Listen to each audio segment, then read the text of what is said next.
Hi everyone, and welcome to our video on evaluating derivatives from a table. So in these problems, we usually just need to rewrite the formulas for either the chain rule, the product rule, and or the quotient rule. So sometimes you might need to do multiple. And then afterwards, we'll just plug in all the values based on whatever information they gave us in a table, or if they wrote it out in a different way, we could still use that information. All right, so in this problem, so in number one, this notation is telling you to find the derivative of f of g of x, and then afterwards we'll plug in 2. All right, so our first step is, so this is the notation to say, hey, find the derivative of this. All right, this is the exact chain rule. So remember our chain rule, I often used u. So if f of u equals, well, actually, let's do it like this. The derivative of f of u, so the way I've been using it before would be f prime of u times the derivative of u with respect to x. Well, in this problem, it's really just u is g of x. So if my u is g of x, that means my derivative of u with respect to x would be g prime of x. And so then let's change that notation so it is the same as the letters that we're using. So our u is g of x, which means this is f prime of the g of x times the derivative of the g of x, like that. Okay, so that's all it is to rewrite it. So this means the same thing. It's the derivative. This is, so I use the one that's more common, but let me go ahead and rewrite it like that for this problem. So these are the same notation, just different way to write it.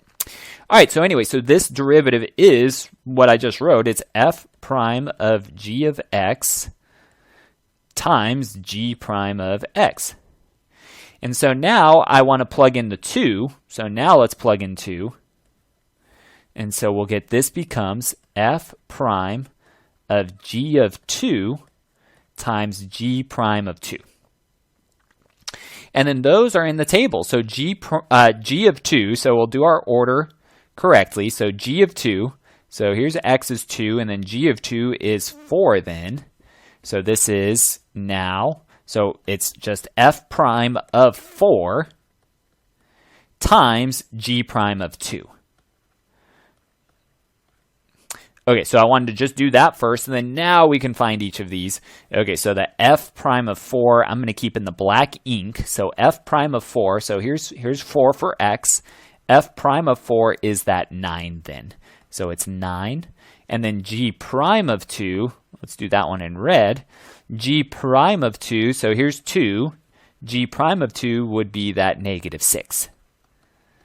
And then so now we can multiply those. 9 times negative 6 is negative 54.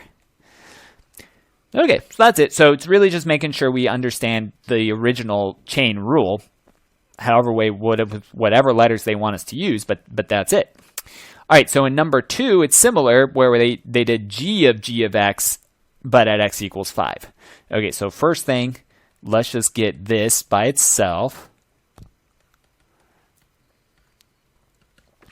Okay, so I want to rewrite it. Well, I'm going to use my one line right here to help me out. So this one had f. This one is g, but it's also g. So this is also g, and that's also g. Okay, so it looks like all I have to do is just change my f into g. So this f should really be g, so it's g prime. G's are going to stay g's. Okay, so that should be like this then. So g prime of g of x times g prime of x. And then now I can plug in the 5 that they want us to plug in. And we can rewrite it as g prime of g of 5 times g prime of 5. And then now it's just the order that we did last time where I'm looking at these. Okay, so g of 5. G of 5, I'm going to keep my blue, g of 5, so here's 5, so g of 5 is 0. Okay, so I have g prime of 0 times g prime of 5.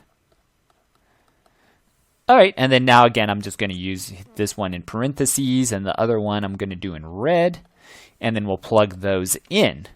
Okay, and I'm just going to put it to the side so I can see everything still. So g prime of 0, so here's 0 for x.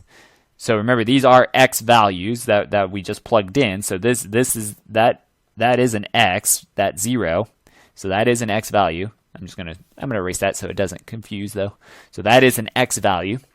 Okay, so g prime of 0 then is this. It's 8. And then g prime of 5, well, here's 5.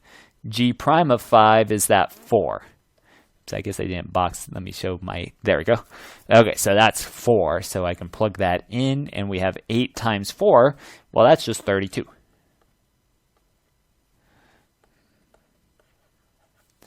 Okay, so that's that. Let me erase that. Let me try to fix my ink. There we go.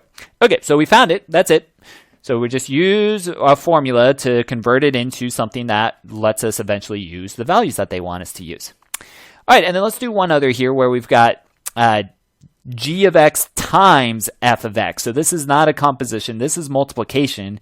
G of x times f of x. So that means it's really the product rule. So the previous two were chain rule because it was a function in a function. This is not a function in a function. It's multiplying a function.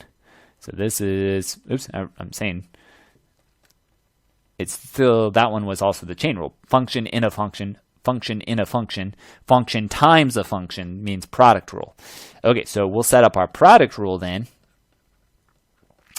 Now, the way I usually do the product rule, I'm just going to take these two letters as is and rewrite them right next to each other just like that, and then do a plus and rewrite them again just like that.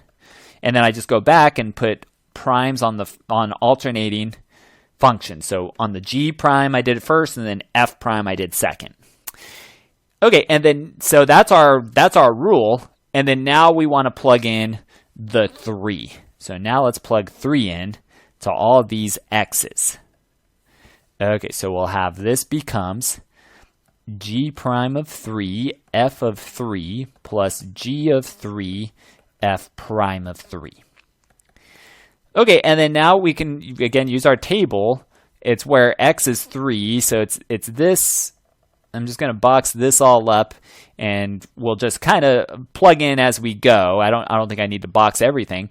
Okay, so this time around, so what do we have first? So g prime of 3. So g prime of 3 is negative 7. So we have negative 7. And then f of 3. F of 3 is 8. So we'll times that by 8. There it is. Plus g of 3. G of 3 is the negative 1. And then f prime of 3.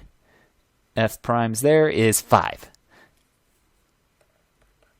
Okay, and then now it's order of operations. So we've got negative, so 7, 14, 21, 20, negative 56. And then that's minus 5. So it all simplifies to be negative 61. Okay, so this very last one did not require the chain rule, so sometimes they don't do it. Okay, so just because we have it now doesn't mean to use it every time. Okay, so only use it when appropriate. So the product rule is still going to be around. Sometimes the quotient rule still needs to be done. Okay, so all of our previous rules are still going to be used. Okay, but that's how we do these table problems, or any kind of abstract one where they give you just values to functions. Is usually written like this. So we set up the formula and then plug in the x value into the formula. Okay, so that's our video. Thanks for watching, and if you have questions, please let me know, but I will see you next time.